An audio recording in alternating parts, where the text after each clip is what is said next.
31 दिसंबर 2019 corona महामारी का पहला केस चीन के वुहान शहर में मिला। देखते ही देखते इस महामारी ने दुनिया के कई देशों को अपनी चपेट में ले लिया। भारत भी इससे अछूता नहीं रहा और 30 जनवरी 2020 को भारत देश के केरल राज्य में इस महामारी का पहला मामला सामने आया।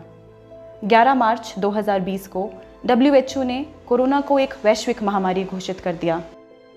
COVID-19 can be characterized as a pandemic. 24 मार्च के दिन माननीय प्रधानमंत्री जी ने संपूर्ण देश में लॉकडाउन की घोषणा कर दी। आज रात 12 बजे से घरों से बाहर निकलने पर पूरी तरह पाबंदी लगाई जा रही है। इसी बीच 20 मार्च 2020 को कोरोना महामारी ने हिमाचल प्रदेश में दस्तक दी और विदेश से लौटे 2 लोग कोरोना संक्रमित पाए गए। माननीय मुख्यमंत्री श्री जयराम ठाकुर जी की अगुवाई में प्रदेश के सभी स्वास्थ्य कर्मचारियों और फ्रंटलाइन वर्कर्स के ऊपर अब कोरोना रोकथाम का जिम्मा सौंपा गया। प्रदेश में लौट रहे सभी लोग, खास तौर पर रेड जोन से आने वाले लोगों को चिन्हित कर उन्हें क्वारंटाइन किया गया। आशा वर्कर्स, हेल्थ वर्कर्स और CHO ने इस परिस्थिति में अहम भूमिका निभाते हुए निडर होकर इन सभी लोगों को कोरोना महामारी के बारे में जानकारी दी और समय समय पर इनमें कोरोना लक्षणों के पूछताछ भी की। 20 मई को कुल्लू जिला में कोरोना का पहला केस सामने आया और देखते ही देखते 21 जून को नगर ब्लॉक के अंतर्गत मनाली में भी कोरोना पॉजिटिव मरीज मिला। माननीय BMO के मार्गदर्शन और प्रशासन की मदद से कई स्कूलों, जंजघरों और होटलों को कोविड आइसोलेशन सेंटर में बदला गया। एक्टिव केस फाइंडिंग मुहिम के अंतर्गत कोरोना संक्रमित मरीजों के प्राइमरी कॉन्टैक्ट्स की ट्रेसिंग कर उनकी टेस्टिंग की गई। स्वास्थ्य कर्मचारियों की टीमें लगातार नियमित रूप से इन आइसोलेशन सेंटर्स में जाकर वहां रह रहे संक्रमित व्यक्तियों के सिम्टम्स की जांच करती और उन्हें बेसिक ट्रीटमेंट का प्रदान करती। MBBS डॉक्टर्स, क्लास 4 कर्मचारी और ड्राइवर्स ने सबसे पहले कोविड टेस्टिंग में जुटकर RT-PCR टेस्ट किए।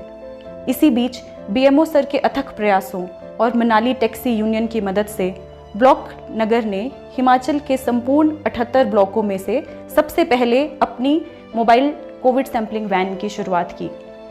इस वैन में एक दिन लेफ्ट बैंक और एक दिन राइट बैंक पर चलते हुए गांव-गांव जाकर स्वास्थ्य कर्मचारियों की टीमें लगातार कोविड सैंपलिंग करने लगी।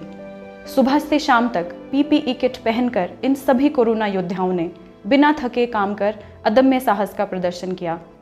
ब्लॉक के फार्मासिस्ट और लैब टेक्नीशियंस ने भी इस वैश्विक महामारी में अपना योगदान देते हुए कोविड इन्वेंट्री मैनेजमेंट और सीरो सर्विलेंस में अहम भूमिका निभाई। इसी बीच नगर ब्लॉक के नांगाबाग क्षेत्र में कोरोना ब्लास्ट हुआ, जहां एक साथ 43 लोग कोरोना संक्रमित पाए गए। धीरे धीरे कोरोना का कहर बढ़ने लगा और फिर सितंबर के महीने में RT-PCR के साथ रैपिड एंटीजन टेस्ट किट्स का टेस्टिंग में इस्तेमाल शुरू हुआ। सितंबर महीने से डेंटल डॉक्टर्स ने कोविड सैंपलिंग का मोर्चा संभाला और डटकर कोविड टेस्ट किए और देखते ही देखते अक्टूबर और नवंबर महीने में कोरोना संक्रमण की पहली पीक आ गई। डेडिकेटेड कोविड हॉस्पिटल्स में MBBS डॉक्टर्स और स्टाफ नर्सेज ने बिना डर के बखूबी अपनी सेवाएं दी। अन्य हेल्थ केयर वर्कर्स ने भी ग्राउंड लेवल पर लोगों को कोरोना महामारी के प्रति जागरूक कर इन्हें टेस्ट करवाने के लिए प्रोत्साहित किया और कोविड नियमों का पालन करने के लिए भी प्रेरित किया। दिसंबर-जनवरी 2021 के बीच काफ़ी हद तक इस महामारी पर काबू पा लिया गया। जनवरी 2021 को सरकार के निरंतर प्रयासों द्वारा भारत को अपनी पहली कोरोना वैक्सीन कोविशील्ड मिली। अब से कुछ ही मिनट बाद भारत में दुनिया का सबसे बड़ा टीकाकरण अभियान शुरू होने जा रहा है। और 16 जनवरी 2021 से संपूर्ण भारत में विश्व की सबसे बड़ी वैक्सीनेशन ड्राइव की शुरुआत हुई। 21 जनवरी 2021 से ब्लॉक नगर में कोविड वैक्सीनेशन का पहला चरण आरंभ हुआ, जिसके अंतर्गत सबसे पहले हेल्थ केयर वर्कर्स और फिर फ्रंटलाइन वर्कर्स को पहला टीका लगा। वैक्सीनेशन के दूसरे चरण में वरिष्ठ नागरिकों का टीकाकरण अभियान शुरू हुआ। हेल्थ वर्कर्स, आशा वर्कर्स और नर्सेज ने जहां एक ओर नागरिकों को वैक्सीन लगवाने के लिए जागरूक किया, वहीं दूसरी ओर ब्लॉक के मिनिस्ट्रियल स्टाफ ने रिपोर्टिंग और डाटा कंपाइलेशन में अपना योगदान दिया। वैक्सीनेशन ड्राइव के साथ कोविड सैंपलिंग भी जारी रही और फिर आई कोरोना की दूसरी लहर, जो न केवल पहले से ज़्यादा संक्रामक थी बल्कि जानलेवा भी थी। डेंटल डॉक्टर्स के साथ अब RBSK की टीम भी कोविड सैंपलिंग में मोर्चा संभालते हुए क्लास 4 कर्मचारियों और ड्राइवर की टीम के साथ लगातार कोविड सैंपलिंग में डटे रहे। हर एक PHC, CHC और सब सेंटर लेवल पर कोरोना सैंपलिंग की जांच की जाने लगी ताकि इस महामारी पर काबू पाया जा सके। MBBS डॉक्टर्स और स्टाफ नर्सेज लगातार डेडिकेटेड कोविड हॉस्पिटल्स में अपनी सेवाएं देते रहे। कोरोना की दूसरी लहर अपने पीक पर थी और इसी बीच ब्लॉक नगर के एक वृद्धाश्रम में एकाएक कोरोना ब्लास्ट हुआ। वहां न केवल 2 वृद्धों की मृत्यु हुई बल्कि 16 अन्य भी कोरोना संक्रमित पाए गए।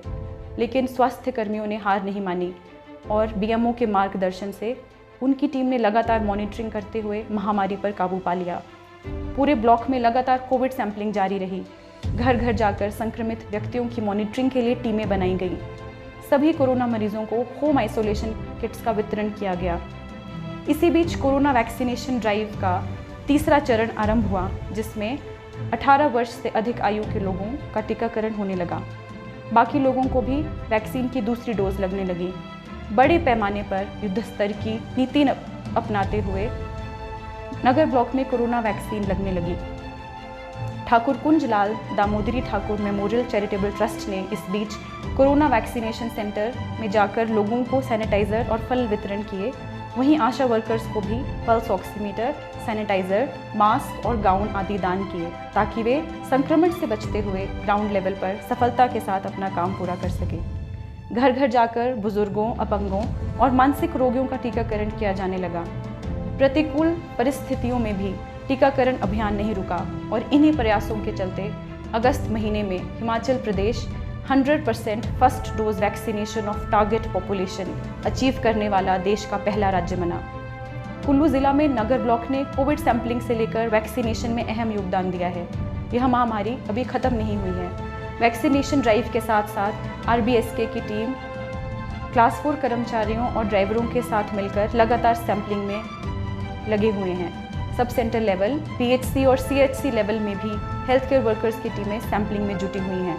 आने वाले समय में भी सभी हेल्थ केयर वर्कर्स इसी तरह कर्मबद्ध रहेंगे और इस वैश्विक महामारी का दृढ़ता से सामना करते रहेंगे। इन कोरोना वॉरियर्स को सलाम।